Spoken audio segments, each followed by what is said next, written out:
பயப்படாருங்க. பிசாசின் வல்லமையில் அகப்பட்ட எல்லாரையும் இயேசு குணமாக்கினார். வேதத்தில் பார்த்தோம்ல, உங்களை குணமாக்குவார். விசுவாசிங்க. உங்களுக்கு ஒரு விடுதலை சுகத்தை கொடுக்க சிலுவையில் ரத்தம் சிந்தி மறித்திருக்கிறார். அவருடைய தழும்புகளால் குணமாகிறோம். அவருடைய தழும்புள்ள கரம் உங்களுக்காக நீட்டப்பட்டிருக்கிறது. தேவன் காணக்கூடாத இறைவன், சர்வ லோகத்தையும் உண்டாக்கினவர். அவரை குறித்து வேதம் சொல்லுகிறது. 1 தீமோத்தேயு 6:16 மனிதரில் ஒருவரும் கண்டிராதவர், காணக்கூடாதவர், ஒருவரும் சேரக்கூடாத ஒளியில் வாசம் பண்ணுகிறவர். வானம் எனக்கு சிங்காசனம், பூமி எனக்கு பாதபடி என்று சொல்லுகிறார்.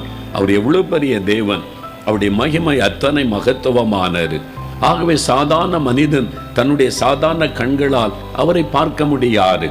மனிதரில் ஒருவரும் கண்டிராதவரும் காணக்கூடாதவருமாய் இறைவன் இருக்கிறார் என்று வேதம் சொல்லுகிறார். அவருடைய வெளிச்சம் 1000 சூரியனை ஒன்றாய் வைத்தால் எப்படி பிரகாசிக்கும்? இந்த ஒரு சூரியனையே நடுப்பகலில் நம்மால் நேரடியாய் பார்க்க முடியாது. அவர் அவ்வளவு பிரகாசமானவர். ஒருவரும் சேரக்கூடாத ஒளி, அவ்வளவு பெரிய வெளிச்சத்தில் வாசம் பண்ணுகிற ஒரு அற்புதமான ஒரு தேவன். அவர் எப்படி மனிதன் பார்க்க முடியும்?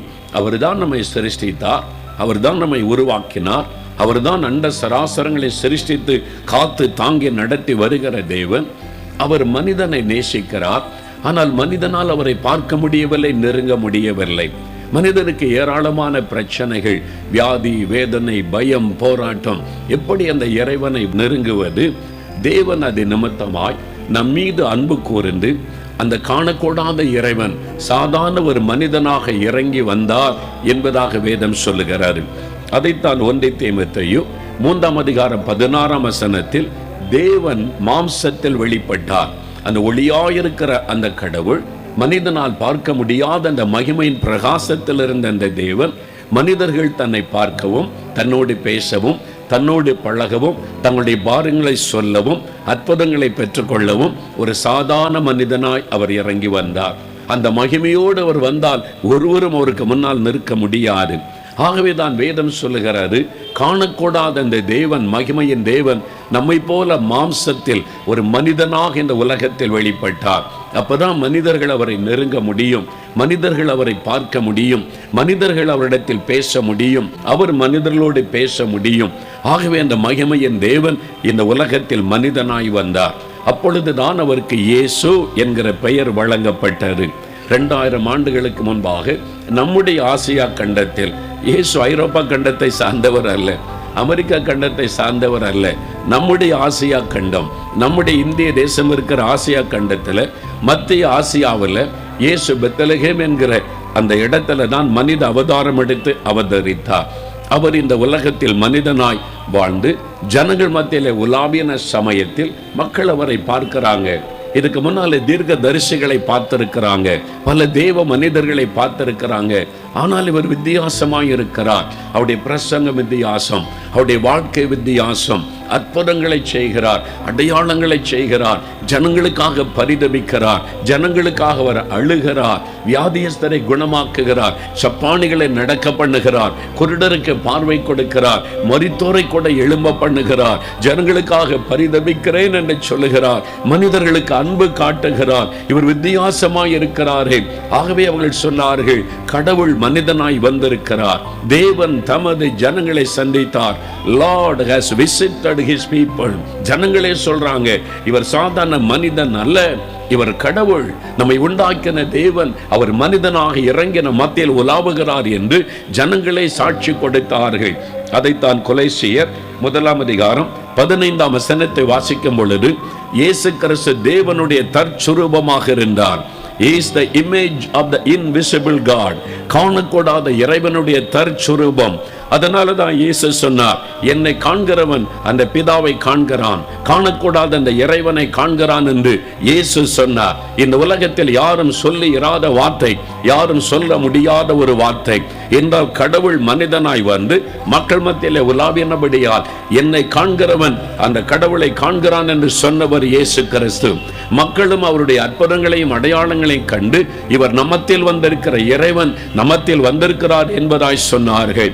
எதற்காக அவர் வந்தார்? அவர் வந்ததற்கு பல காரியங்களை வேதம் சொல்லுகிறாரு. இழந்து போனதை தேடவும் ரட்சிக்கவும் வந்தார். பாவிகளை தேடி அவர் இந்த உலகத்தில் வந்தார். இப்படி பல காரியங்கள் சொல்லப்பட்டாலும் இந்த வசனத்தில் ஒரு காரியம் சொல்லப்படுகிறது. பிசாசனுடைய கிரியைகளை அழிக்கும்படிக்கு தேவன் இந்த உலகத்தில் மனிதனாய் வெளிப்பட்டார் என்பதாக வசனம் சொல்லுகிறார். சாத்தானுடைய கிரியைகளை அழிக்கும்படிக்கு, to destroy the works of the devil, ஆண்டவர் இந்த உலகத்தில் மனிதனாக இறங்கி வந்தார் என்பதாக இந்த வசனம் சொல்லுகிறார். யார் இந்த பிசாசு? ஏன் அவன் கிரியைகள் அழிக்கப்பட வேண்டும்? அவனுடைய கிரியைகள் என்ன?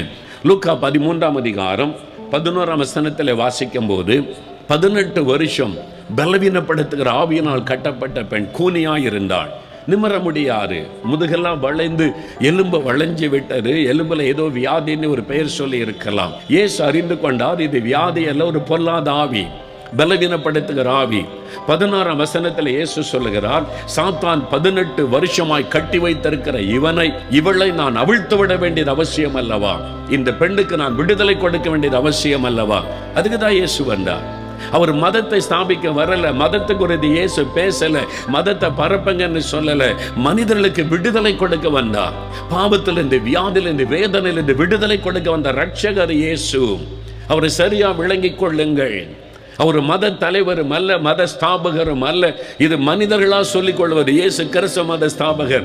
எங்க இருக்கு பைபிள்ல? பைபிள் வசனம் தான் இங்க எல்லாத்துக்குமே கடைசி. இயேசு எங்கே மதத்தை ஸ்தாபிக்கல, மதத்தை உருவாக்கல, மதத்தை பத்தி பேசல. அது உலக மக்கள் சொல்லிக் கொண்டு திசை திருப்புகிற காரியம். மதத்துக்கும் இயேசுக்கும் சமனம் கிடையாது. அவர் ரட்சகர், விடுதலை கொடுக்கிறவர். மனு குலத்துக்காக, மனிதர்களுக்காக தன்னை பலியாய் கொடுத்து விடுதலைக்காக ரத்தம் சிந்தினவர். அப்போ அந்த பிசாசின் கட்டிலிருந்து விடுதலை கொடுக்கிறார். பாருங்க, நிறைய பேர் சாட்சி சொல்லும் போது வந்து ஒரு முறை ஒரு கூட்டத்தில் ஒரு சகோதரி வந்தாங்க. அவங்க சொன்னாங்க, எனக்கு வயிற்று 2 கட்டி, கேன்சர் கட்டின்னு டாக்டர்ஸ் உறுதிப்படுத்திட்டாங்க. அதனால ஆப்ரேஷன் பண்ணால் அது இன்னும் பரவிடும், இன்னும் பெரிய பாதிப்பு, உயிருக்கு ஆபத்து தானே அப்படின்ற பயம் இவங்களுக்கு. அதனால இப்படி ஒரு கூட்டத்துக்கு வந்தாங்க. அந்த கூட்டத்தில் வந்து வசனத்தை கேட்டு ஜெபிக்கும் போது, இயேசுவே இந்த கட்டியை மறைய பண்ணுங்க, எனக்கு விடுதலை கொடுங்கன்னு கண்ணீரோட விசுவாசமா இயேசுவை நோக்கி ஜெபித்தாங்க. அவங்க வந்து சொன்னாங்க, அப்படி ஜெபிக்கும் போது ஆண்டவருடைய வல்லமை இறங்கும் போது எனக்குள்ள இருந்த ஒரு ஆவி வெளியேறி போச்சு. ஒரு ஸ்பிரிட், ஒரு ஆவி, கருப்பா ஒரு உருவம் வெளியேறி போனது. அது போன உடனே பார்க்குறேன், கட்டியை காணவில்லை, கேன்சர் மறைந்து விட்டது. அவங்க சரீரத்தில் அந்த கேன்சரை கொண்டு வந்தது ஒரு பொல்லாத ஆவி. எல்லாருக்குமே அப்படி சொல்லிட முடியாது. சிலருக்கு அப்படி பிசாசானவன் அந்த நோயை கொண்டு வந்து அவங்களை வாதித்து கொண்டு இருப்பான். உங்க நோய்க்கு பின்னால் ஒரு பிசாசு இருக்கலாம். வியாதி வர பல காரணங்களை வேதம் சொல்லுகிறது. அதுல முக்கியமான காரணம் இந்த பிசாசு, அசுத்த ஆவி. அவன் இந்த நோயை கொண்டு வந்திருந்தான். அந்த ஆவி போன உடனே நல்ல சுகமாயிட்டாங்க, கட்டி மறைந்து விட்டாரு. ஒரு சகோதரி வந்து சொன்னாங்க, 40 வருஷமா ஆஸ்துமா வியாதி இழுத்துக்கொண்டே இருக்கும், மூச்சு விட முடியாது, கஷ்டம். அதனால் அதுக்கான மாத்திரை அப்படிதான் வாழ்ந்து கொண்டு இருந்தாங்க. 40 வருஷம் ஆஸ்துமா வியாதி. அவங்க சொன்னாங்க, இந்த கூட்டத்தில் ஜெபம் பண்ணும்போது இயேசுடைய வல்லமை தொட்டது, எனக்குள்ள இருந்த ஒரு ஆவி வெளியேறி போச்சு. அவங்க சொல்றாங்க, நான் நல்லா பார்த்தேன், எனக்குள்ள இருந்த ஒரு ஆவி அப்படி வெளியேறி போச்சு, டக்குன்னு ஆஸ்துமா போய்விட்டது, இப்ப நார்மலா சுவாசிக்கிறேன், நல்லா இருக்கிறேன். 40 வருஷமாய் ஒரு பலவீனப்படுத்துகிற ஆவி பிசாசங்களுக்குள்ள ஆஸ்துமா வியாதியை கொடுத்து வாதித்து கொண்டிருந்தான். இன்னைக்கு ஒருவேளை உங்களுடைய சரீரத்தில் கேன்சர், ஆஸ்துமா, ஆர்த்தரைட்டிஸ், எலும்புகள், நரம்புகள் பாதிக்கப்பட்டு ஏதோ ஒரு வியாதி, அது பிசாசினால் வந்த வியாதியாக கூட இருக்கலாம். ஒருவேளை அது அசுத்த ஆவியினால் உண்டான நோயாக கூட இருக்கலாம். இயேசு விடுதலை தருகிறவர். அதுக்கு தான் பிசாசின் கிரியைகளை அழிக்க அவர் வந்தார். சாத்தானுடைய கிரியைகளை அழித்து விடுதலை கொடுக்க அவர் வந்தார். மத்தேயு 9ஆம் அதிகாரம் 32ஆம் வசனத்தில் ஊமையான ஒரு ஆளை இயேசு கிட்ட கூட்டிட்டு வர்றாங்க. அவனால பேச முடியாது, இவங்க ஊமைங்க, பேச முடியாது. இயேசு அவனை பார்க்கிறார். இது ஒரு ஆவி, பொல்லாத பிசாசு, அவனை பேச விடாதபடி கட்டி வைத்திருக்கிறாரு. அந்த ஆவியை துரத்தினார். அந்த ஆவி போன உடனே பேச ஆரம்பித்து விட்டான். வசனத்திலே பார்க்கிறோம். மத்தேயு 12:22 வாசித்து பாருங்க. ஒரு குருடும் ஊமையமானவன், கண்ணும் தெரியல, பேசவும் முடியாது. இயேசுகிட்ட கூட்டிட்டு வர்றாங்க. ஐயா, அவனுக்கு கண்ணும் தெரியல, பேசவும் முடியல. இயேசு பார்க்கிறார். இது வியாதி இல்லைங்க, இது ஒரு பொல்லாத ஆவி. அவன் கண்ணை குருடாக்கி வச்சிருக்கு, குருட்டு ஆவி. அவனை பேச விடாம கட்டி வச்சிருக்கிறாரு. இயேசு அந்த ஆவியை அதட்டினார். அந்த ஆவி வெளியேறின உடனே கண் தெரிந்து விட்டது. அவனுடைய வாய் பேச ஆரம்பித்து விட்டான். பைபிள்ல பார்க்கிறோம். அதனால சில வியாதிகளுக்கு பின்னால் அசுத்தம். அவங்களுடைய கால்களை கட்டி இருக்கலாம், உடைய கைகளை செயல்படாமல் வைத்திருக்கலாம், கண்களை தாக்கி இருக்கலாம், உடைய நுரையீரலை தாக்கி இருக்கலாம். பிசாசு ஏதோ ஒரு விதத்தில் உங்களை தாக்கி நோய்க்குள்ளாக்கி கஷ்டப்படுத்தலாம். இன்றைக்கு விடுதலை. அந்த பிசாசின் கிரியைகளை இயேசு சிலுவையிலே அழித்து விட்டார். அவனை காலின்களை மிதித்து நசுக்கி விட்டார். அதனால இயேசுவே எனக்கு விடுதலை வேணும்னு கூப்பிட்டா உடனே உங்களுக்கு விடுதலை. பிரியமானவர்களே, இயேசு உங்களோட தெளிவாக பேசியிருக்கிறார்ல. இது உங்களுக்குரிய செய்தி, தேவனிடத்திலிருந்து வரக்கூடிய செய்தி. நீங்கள் விடுதலை பெற்றுக்கொள்வீங்க. ஒரு நோய், ஒரு வியாதி, ஒரு பலவீனம் சாத்தான் உங்களை தாக்கி இருக்கலாம். உங்களுடைய குடும்பத்தில் யாரோ ஒருவரை தாக்கி நோய் படுக்கையில் வச்சிருக்கலாம். உடைய குழந்தைகள், உங்களுடைய மனைவி, கணவர், யாரோ ஒருவர் பாதிக்கப்பட்டு கலைஞன்னு இருக்கலாம். டாக்டர்ஸ் ஒன்றும் இல்லைன்னு சொல்கிறாங்க, மருந்தெல்லாம் வேலை செய்ய மாட்டேங்குது, எல்லாரும் கைவிட்டுட்டாங்க, நீ கலங்குறீங்களா? பயப்படாருங்க. பிசாசின் வல்லமையில் அகப்பட்ட எல்லாரையும் இயேசு குணமாக்கினார். வேதத்தில் பார்த்தோம்ல, உங்களை குணமாக்குவார். விசுவாசிங்க. உங்களுக்கு ஒரு விடுதலை சுகத்தை கொடுக்க சிலுவையில் ரத்தம் சிந்தி மறித்திருக்கிறார். அவருடைய தழும்புகளால் குணமாகிறோம். அவருடைய தழும்புள்ள கரம் உங்களுக்காக நீட்டப்பட்டிருக்குது. இப்போ நான் ஜெபிக்க போகிறேன். வியாதியுள்ள இடத்துல கை வைங்க. எங்கே சுகம் வேணும்? கட்டி இருக்கிறா, வலி இருக்கிறா, வேதனை இருக்கிறா, இருதயம் பாதிக்கப்பட்டிருக்கா, லங்ஸ் பாதிக்கப்பட்டிருக்கா, அந்தந்த இடத்துல கை வைங்க. அல்லது இருதயத்தில் கை வைத்துக் கொள்ளுங்க. வியாதிப்பட்ட குழந்தைகள், வியாதிப்பட்ட யாராவது படுக்கையில் இருந்தால் அவங்க மேலே நீங்கள் கை வைத்து கொள்ளுங்க. உங்கள் விசுவாசத்தை வெளிப்படுத்தும்படி நீங்கள் கை வைத்து கொள்ளுங்க. இப்போ நான் ஜெபிக்க போகிறேன். என் கூட சேர்ந்து நீங்களும் ஜெபிக்கணும். இயேசுவின் தழும்புகளால் சுகமாவீங்க. விசுவாசத்தோடு ஜெபிக்க ஆரம்பிங்க. இயேசுடைய பெயரை சொல்லுங்க. அந்த நாமத்தை சொல்லி கூப்பிடணும். இயேசுவே தொடும், இயேசுவே குணமாக்கும், இயேசுவே விடுதலை தாரும், உங்களுடைய தழும்புகளால் சுகம் உண்டாகட்டும். அப்படி சொல்லணும். ஜெபிக்கலாமா?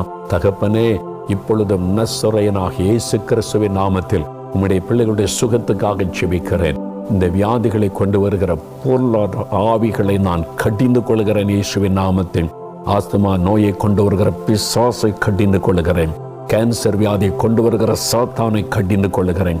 குருட்டு ஆவிகள், கண்களை தாக்கி இருக்கிற ஆவிகளை இயேசுவின் நாமத்தில் கடிந்து கொள்கிறேன்.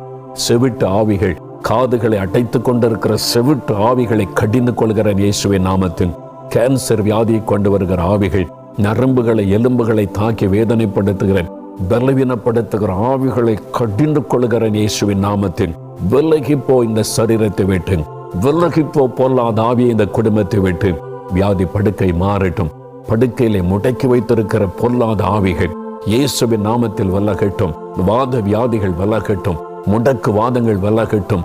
திமிர்வாத நோய் விலகட்டும். இயேசுவின் நாமத்தில் நடக்க முடியாத இந்த குழந்தை நடக்கட்டும். சகல வியாதியின் கட்டுகளும் இயேசுவின் நாமத்தில் அறுக்கப்படட்டும். உம்முடைய வல்லமை பாய்ந்து செல்லட்டும். ஒவ்வொருவர் மீதும் இறங்கட்டும். ஒவ்வொரு வீடுகளுக்குள்ளும் சுகமளிக்கிற வல்லமை இறங்கட்டும். விடுதலை இயேசுவின் நாமத்தில் உண்டாகட்டும். சுகம் இயேசுவின் நாமத்தில் உண்டாகட்டும். இயேசுவின் நாமத்தில், இயேசுவின் நாமத்தில் சுகம், இயேசுவின் நாமத்தில் விடுதலை, இயேசுவின் நாமத்தில் அற்புதங்கள் ஒவ்வொருவருக்கும் நடக்கட்டும். நீ தொட்டதற்காய் ஸ்தோத்திரம், சுகம் கொடுத்ததற்காய் ஸ்தோத்திரம். அடியே வாய்தரன் இயேசுவே ஸ்தோத்திரம் சொல்லுங்க. நல்ல சொல்லுங்க. இயேசுவே ஸ்தோத்திரம். என்னை தொட்டதற்காய் ஸ்தோத்திரம், விடுதலை தந்ததற்காய் ஸ்தோத்திரம், சுகம் கொடுத்ததற்காய் ஸ்தோத்திரம். இயேசுவின் நாமத்தில் சுகத்தை பெற்றுக் கொள்கிறோம். இயேசுவின் நாமத்தில் விடுதலை பெற்றுக் கொள்கிறோம். இயேசுவே உமக்கு ஸ்தோத்திரம். நீர் கொடுத்த விடுதலைக்காக நன்றி. இன்று முதல் நல்ல சுகத்தையும் ஆரோக்கியத்தையும் ஆசீர்வாதத்தையும் உடைய பிள்ளைகள் அனுபவிக்கட்டும்.